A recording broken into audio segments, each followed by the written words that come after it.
So I'm all about using all of my products. So I got this toothpaste squeezer to help squeeze all of my toothpaste out of its container. Let's open a box to see what's in here. They come 2 in a pack. There's 1, there's 2.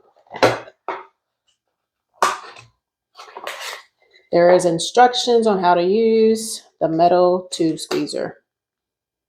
Simple 1, 2, 3 steps.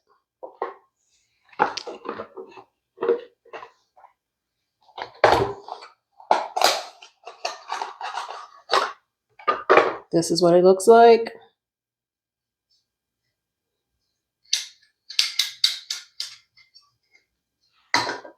According to the instructions, I just slide it right in here and twist.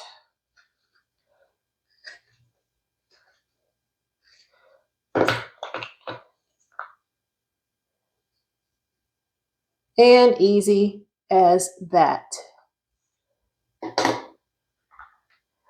When everything is gone from your container, all you do is turn it the opposite direction to loosen it up, and you pull it out and get rid of your container.